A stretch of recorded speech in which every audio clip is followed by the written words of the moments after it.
You know that feeling when you finally splurge on a budget synth because it looks cheap enough to try, only to find the keys feel mushy, the sound engine sputters on chords, and the patch library is basically a handful of generic presets.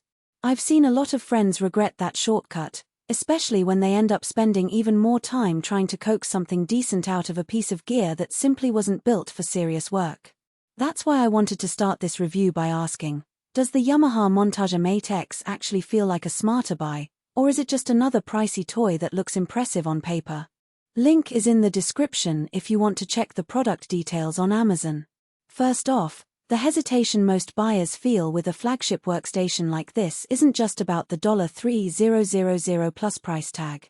It's also about the risk of buying a machine that sounds amazing in a demo but becomes a nightmare in a daily studio or gig environment. I spent the last few weeks digging through the official specs, watching long-form demos, and reading through the handful of user comments that do exist for the Montage line. What stood out was a consistent theme. People who need deep, expressive control and a massive sound palette are the ones who stay happy, while anyone looking for a quick plug-and-play synth ends up wishing they'd gone with something smaller. So who should actually consider the M8X?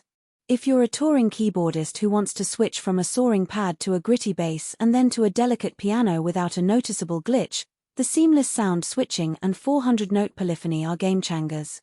Imagine you're playing a live set and you hold a chord that lasts 8 beats while you layer an arpeggiated synth line on top. Most synths would start cutting notes, but the M8X keeps everything intact.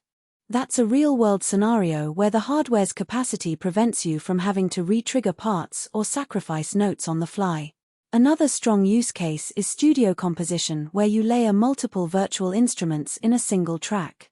The ANX engine, which emulates analog circuitry, gives you that warm, slightly unpredictable character you'd normally chase with a Eurorack module. Pair that with the other two engines, AWM2 for realistic acoustic tones and FMX for digital textures, and you essentially have 3 sound designers built into one keyboard. When I routed the M8X into my DAW and used the expanded SoftSynth plugin, I could pull the exact same patches I'd built on the hardware, which saved me from having to reprogram the same sounds twice. For producers who spend hours tweaking parameters, that kind of workflow cohesion is priceless. Now, let's talk about the feature that most people either love or hate, polyphonic aftertouch. Unlike channel aftertouch, where pressing down on any key affects the whole sound, polyphonic aftertouch lets you modulate each note individually. In a performance, you can press harder on a single note to add vibrato, while the rest of the chord stays steady. It's subtle, but in the right hands it adds a level of expressiveness that a typical MIDI controller can't match. I tried it on a piano lead line, and the extra finger pressure turned a static melody into something that breathed, especially when I combined it with the built-in modulation wheel and the assignable knobs. That said, the M8X isn't without trade-offs. The first and most obvious is size. It's a full-size 88 keyboard with the weighted GEX action, which feels great, but it also weighs over 30 pounds. If you're a bedroom producer with limited desk space, finding a stable spot for it can be a pain. It also lacks built-in speakers, meaning you'll need a decent PA system or studio monitors to hear it at its full potential. The menu system is deep, and while it's logically organized, new users can feel overwhelmed by the sheer number of parameters. I spent a good half hour just navigating to the sound layering page, and that learning curve could be a deterrent if you're looking for instant gratification. Another practical consideration is the price versus your current setup.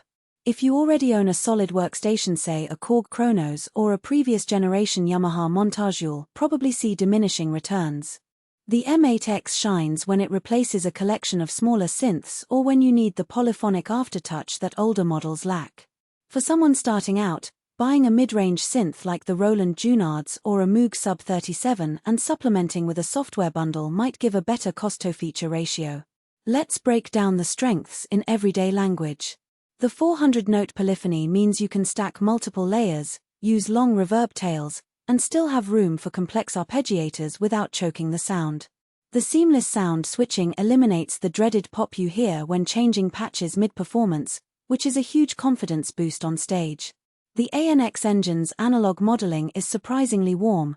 I used it for basses that sat nicely under a drum loop, giving that vintage vibe without the need for additional hardware.